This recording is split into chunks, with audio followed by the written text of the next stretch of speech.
He buried $1 million in his backyard, lost his own lookalike contest, and once made his co-star repeat the same scene 342 times for just 2 words in a silent film.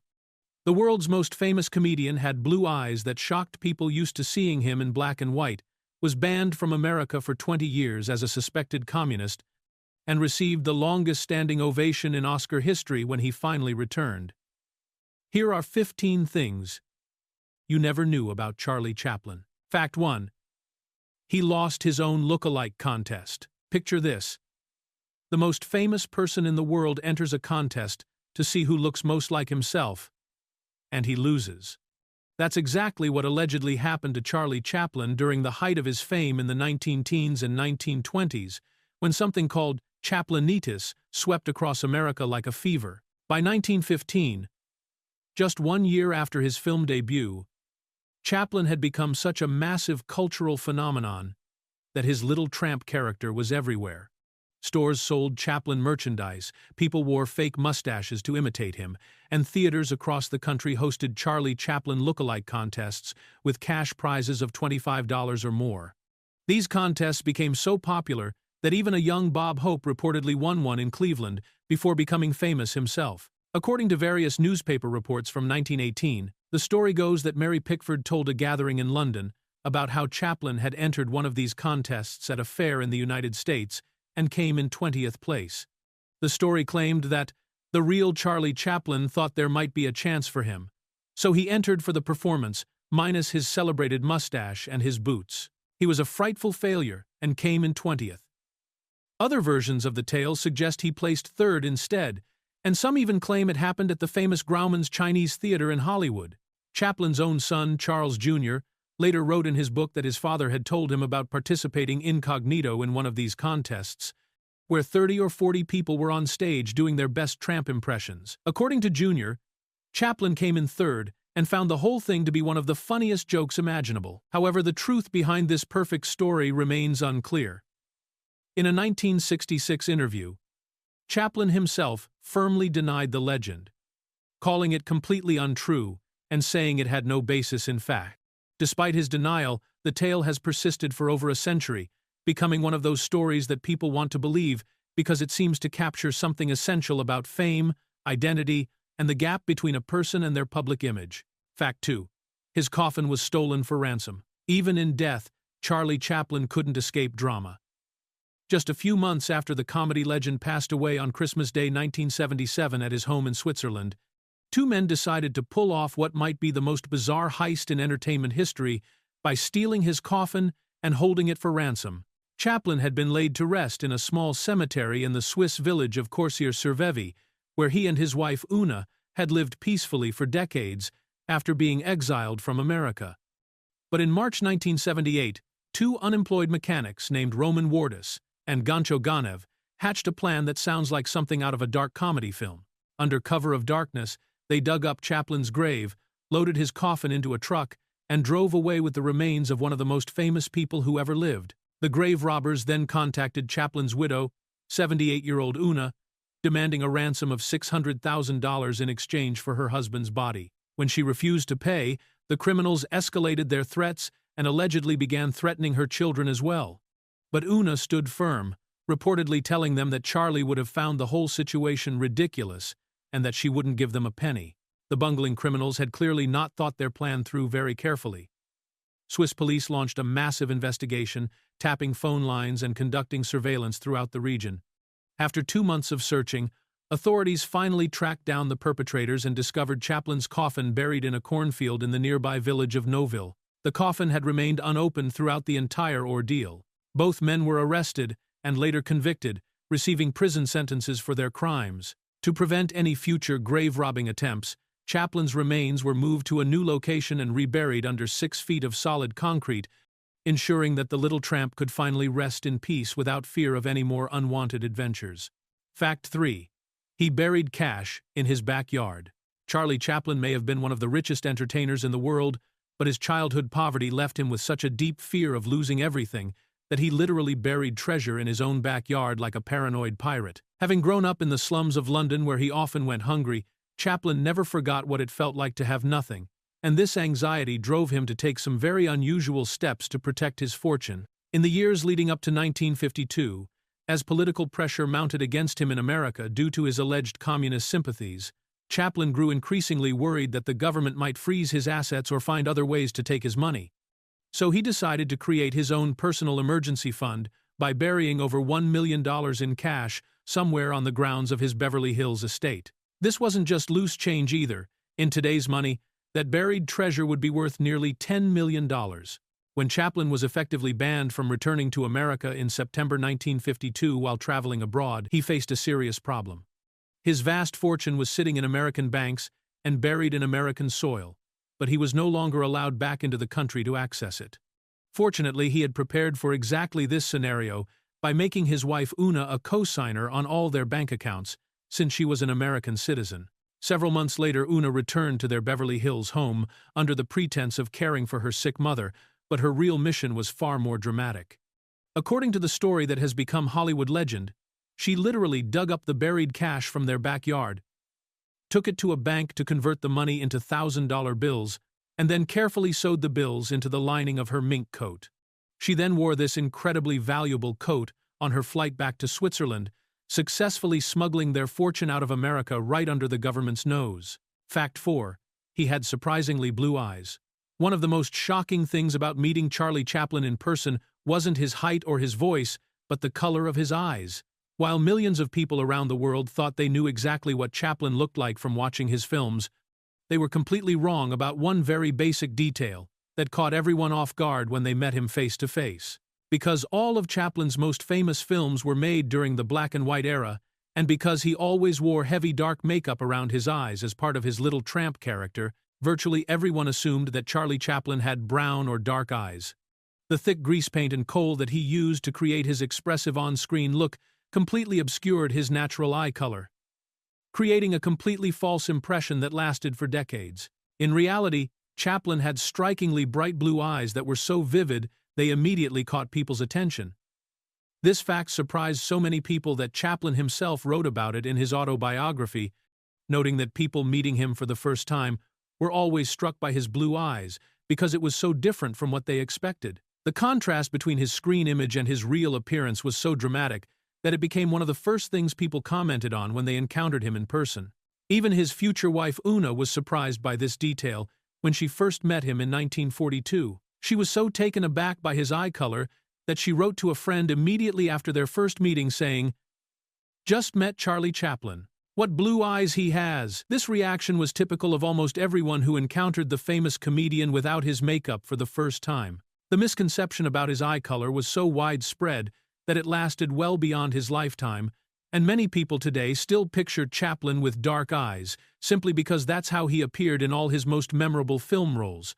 It serves as a perfect reminder of how the magic of cinema and makeup can create such powerful illusions that they become more real in people's minds than the actual person behind the character. Fact 5. He played violin left-handed backwards. Long before Charlie Chaplin became the world's most famous comedian, he harbored serious ambitions of becoming a professional concert violinist, and his dedication to music was so intense that he completely redesigned his instrument to match his natural left-handed playing style. This wasn't just a casual hobby for Chaplin. He treated music with the same perfectionist approach that would later make him a legendary filmmaker. Starting around 1907, when he was still a struggling performer with Fred Karno's comedy troupe, Chaplin began practicing violin religiously for 4 to 6 hours every single day in his bedroom. He was so committed to improving his skills that he took weekly lessons from theater conductors and professional musicians wherever his touring schedule took him across America and Europe. But there was one major problem.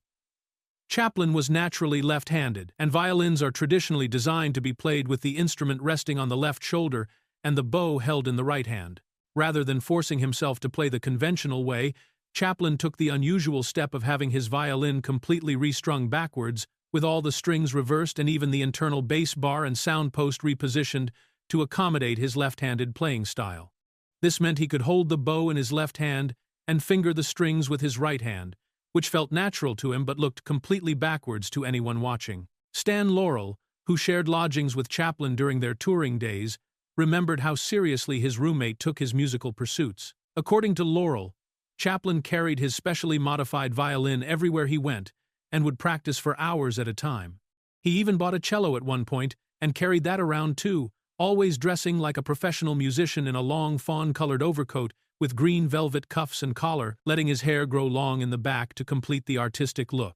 Chaplin eventually gave up his concert ambitions when he realized he would never achieve the level of excellence he demanded of himself. Fact 6. 342 takes for 2 words. Charlie Chaplin's reputation as a perfectionist director reached legendary extremes during the filming of his 1931 masterpiece City Lights, when he forced his leading lady to repeat a single scene an absolutely torturous 342 times just to get 2 words exactly right. This wasn't even a complicated dramatic scene with multiple actors or complex choreography. It was simply a moment where the actress had to say, "Flower, sir?" while selling flowers on the street. The actress in question was Virginia Cherrill, a 20-year-old socialite who had never acted professionally before Chaplin spotted her in the crowd at a boxing match and decided she was perfect for the role of the blind flower girl. He hired her on the spot without even speaking to her first, casting her as the romantic lead in what would become one of his most beloved films. But what should have been a dream opportunity quickly turned into a nightmare of endless repetition. The scene itself was crucial to the plot of City Lights because it's the moment where the blind flower girl mistakes Chaplin's tramp character for a wealthy gentleman, setting up the entire romantic storyline of the film. But Chaplin was so obsessed with getting every detail perfect that he made Cherrill perform the same action over and over again, with him demonstrating exactly how he wanted her to move, speak, and react. What makes this even more remarkable is that this sequence, which caused so much agony during production, lasted only about 3 minutes in the finished film. According to film historian Human Mehran, Chaplin was known as the king of the retake, and it wasn't uncommon for him to redo scenes 10 or 20 times, but 342 takes was extreme even by his standards. The overall shooting ratio for the kid was 53-1, meaning he filmed 53 times more footage than actually appeared in the final movie, demonstrating just how much material he was willing to shoot and discard in his quest for perfection. Fact 7. He was the first Time magazine cover star. On July 6, 1925, Charlie Chaplin made history by becoming the very first actor ever to appear on the cover of Time magazine, marking a pivotal moment that officially recognized entertainers as serious, newsworthy subjects, worthy of the same coverage as politicians and world leaders. This wasn't just any magazine cover either. Time was already establishing itself as America's most influential weekly news publication, and their decision to put Chaplin on the front page was a revolutionary statement about the growing power of Hollywood and celebrity culture. The timing of this historic cover was perfect, coming at the absolute peak of what people were calling Chaplinitis, the worldwide obsession with everything related to the little tramp character. By 1925, Chaplin had already released some of his most famous films and had become arguably the most recognizable person on the planet, with his image and merchandise appearing in stores across multiple continents and his movies drawing massive crowds wherever they played. What made this cover appearance even more significant was that Time magazine had only been in existence for about 2 years when they chose Chaplin as their featured subject. The magazine had been founded in 1923 with the goal of summarizing the week's news for busy Americans, and their covers typically featured serious political figures, business leaders, and other people deemed important to current events. By putting an entertainer on their cover, they were acknowledging that popular culture had become just as newsworthy and influential as traditional politics and business. This groundbreaking cover appearance helped cement Chaplin's status as more than just a movie star.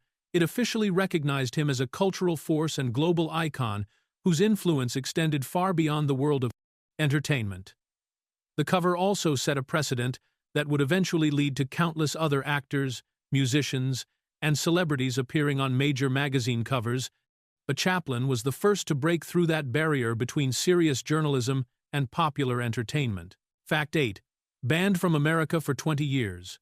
In one of the most shocking government overreaches in Hollywood history, the FBI spent over a decade building a massive 1,900-page file on Charlie Chaplin, treating the beloved comedian as if he were a dangerous enemy of the state simply because of his political views and associations. This extensive surveillance operation culminated in 1952 when the U.S. government effectively banned Chaplin from the country that had been his home for nearly 40 years. The trouble began during the Red Scare era of the 1940s and early 50s, when Senator Joseph McCarthy and others were hunting for communist sympathizers throughout American society. Chaplin became a target because he had publicly supported opening a second front to help the Soviet Union during World War II and had attended various Soviet-American friendship events.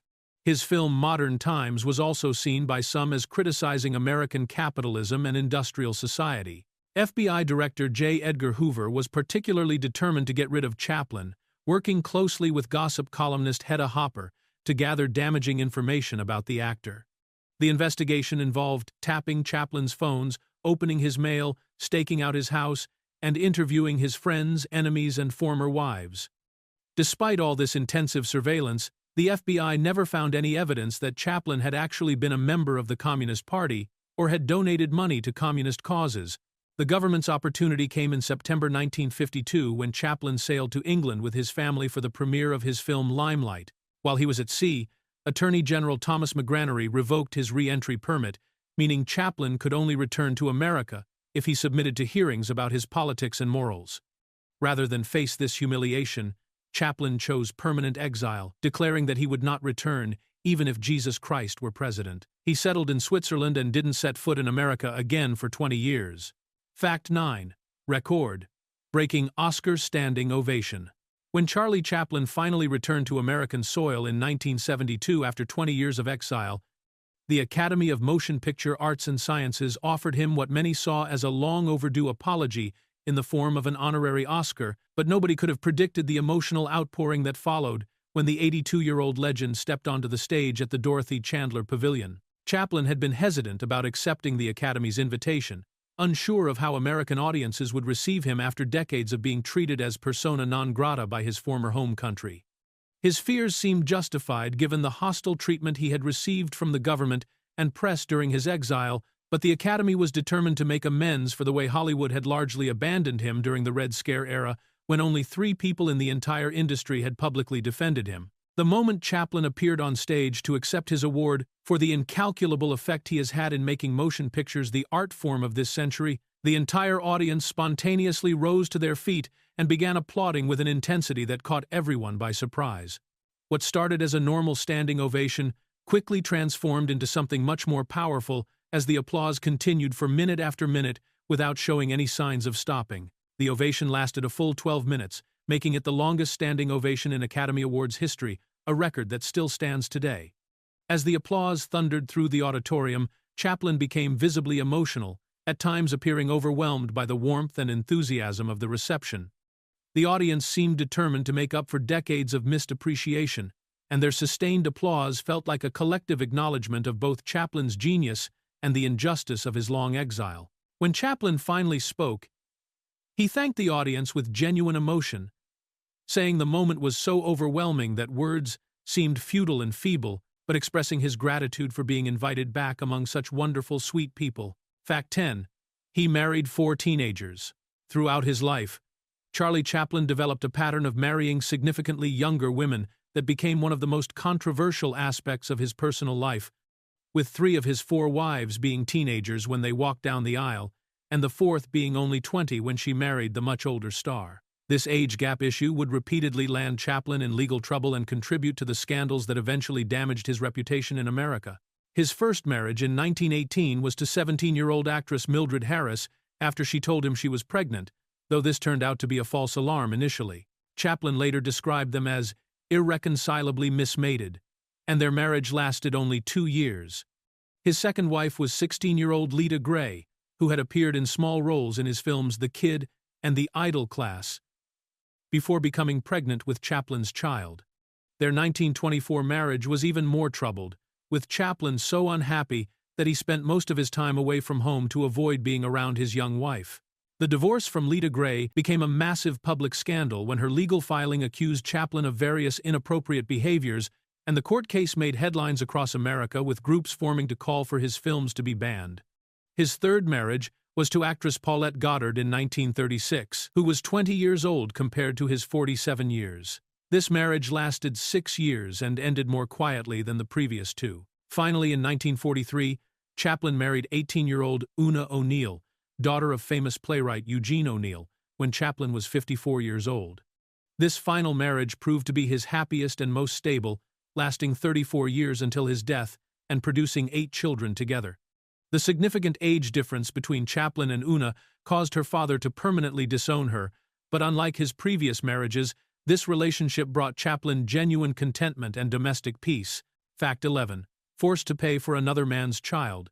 In one of the most bizarre legal cases in Hollywood history, Charlie Chaplin was forced to pay child support for years for a child that blood tests scientifically proved was not his, all because the court system in the 1940s wasn't ready to accept modern medical evidence over emotional testimony and public sentiment. The case began in the early 1940s when Chaplin had a brief relationship with aspiring actress Joan Barry, a troubled young woman who had previously broken into his home twice, once with a handgun while threatening suicide. After their relationship ended, Barry claimed that Chaplin was the father of her newborn daughter and filed a paternity suit against him, seeking financial support for the child. When the case went to court, Chaplin's lawyers arranged for blood tests to be conducted on all parties involved. The results were absolutely clear. Barry had type A blood, the baby had type B blood, and Chaplin had type O blood. Basic genetics made it scientifically impossible for Chaplin to be the father of this child, since a person with type O blood cannot produce a child with type B blood when the mother has type A blood. However, Barry's attorney successfully argued that the blood test results should be ruled inadmissible as evidence, claiming there wasn't enough legal precedent for using such scientific tests in paternity cases. The judge agreed and refused to allow the blood test evidence to be presented to the jury.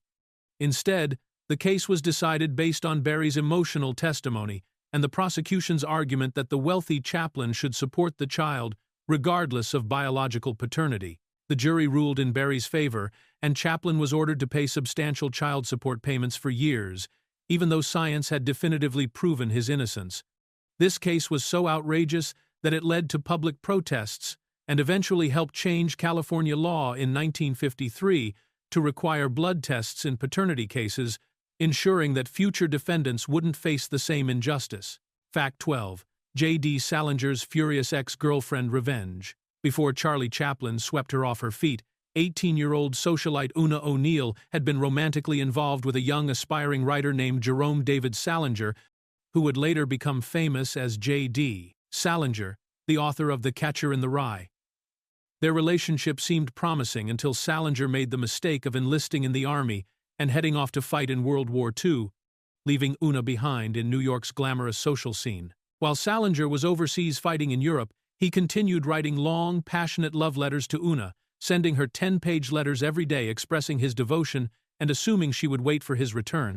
Meanwhile, Una had moved to Hollywood to pursue an acting career and met Charlie Chaplin, who was 36 years older than her but infinitely more famous, wealthy, and established than the struggling young writer she had left behind. When Salinger discovered through reading a newspaper that Una had married Chaplin in June 1943, just 1 month after she turned 18, he was absolutely devastated and furious. The news hit him particularly hard because he had been genuinely in love with her and had expected their relationship to continue after the war ended. In his rage and heartbreak, Salinger wrote Una what has been described as a scathing and vulgar letter filled with crude language and personal attacks against her new husband. The letter reportedly included a hand-drawn cartoon that made insulting implications about Chaplin's physical capabilities as a husband, suggesting the much older man was impotent and unable to satisfy a young wife. Salinger never fully recovered from losing Una to Chaplin, and this rejection seemed to influence his later pattern of pursuing much younger women throughout his life. The experience also likely contributed to themes in his writing about innocence, phoniness, and disillusionment with adult relationships, which would become central elements in his most famous works. Fact 13. He never won a competitive Oscar. Despite creating some of the most beloved and influential films in cinema history and being universally recognized as one of the greatest entertainers who ever lived, Charlie Chaplin incredibly never won a single competitive Academy Award for his work as an actor, director, writer, or producer during his entire legendary career spanning over 7 decades. This shocking oversight becomes even more remarkable when you consider that Chaplin's career developed alongside the Academy Awards themselves, which began in 1929, when he was already at the height of his fame with classics like The Kid and The Circus already completed. His masterpieces, City Lights, Modern Times, and The Great Dictator were all released during the prime years of Oscar recognition, yet somehow the Academy consistently overlooked his contributions in competitive categories. The closest Chaplin came to winning a competitive Oscar was when The Great Dictator received 5 nominations in 1941, including Best Picture, Best Actor, and Best Original Screenplay. However, he was passed over in every category despite delivering one of the most powerful performances and speeches in film history with his anti-fascist satire that courageously mocked Adolf Hitler at a time when America hadn't yet entered World War II.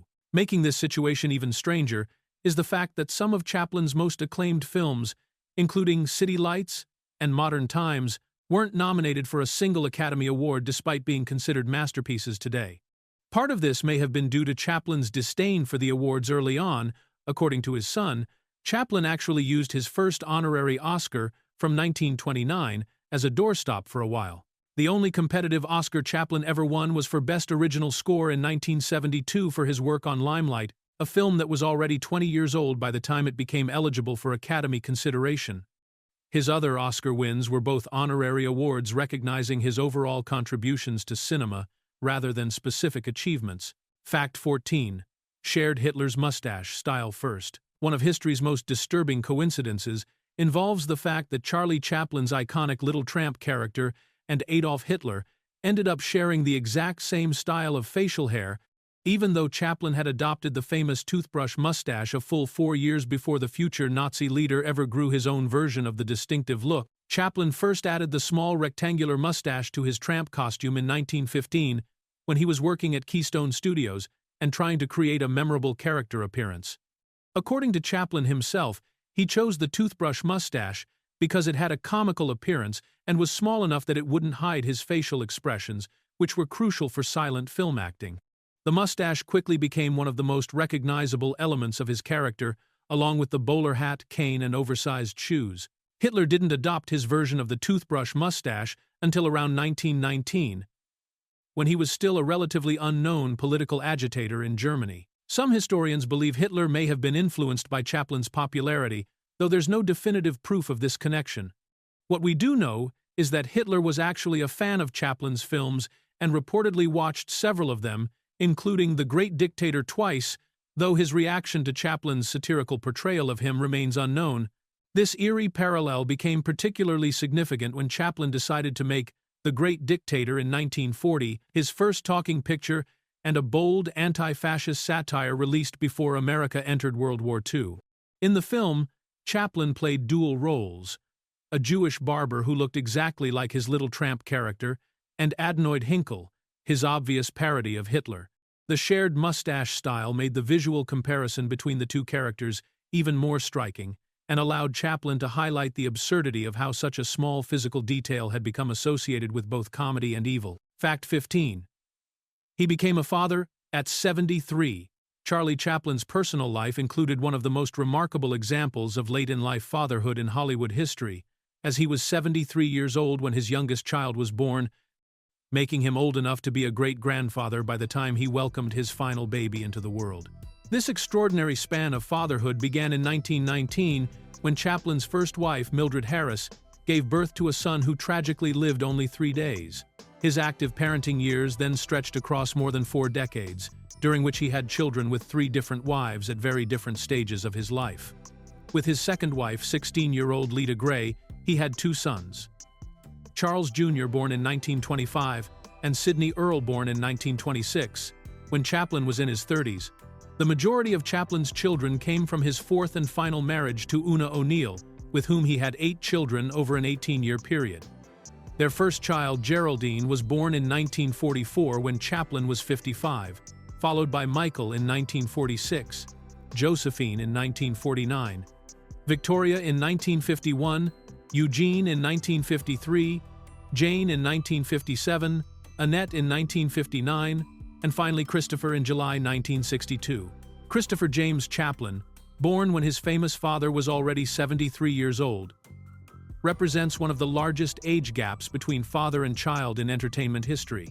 This meant that Chaplin was raising young children well into his 70s and 80s, an unusual situation that gave him the unique experience of being both a grandfather figure and an active parent simultaneously. Several of Chaplin's children went on to have successful careers in entertainment, most notably Geraldine Chaplin, who became a respected film and stage actress, and her daughter Una Chaplin, who appeared in popular television series like Game of Thrones, carrying the family's artistic legacy into a fourth generation.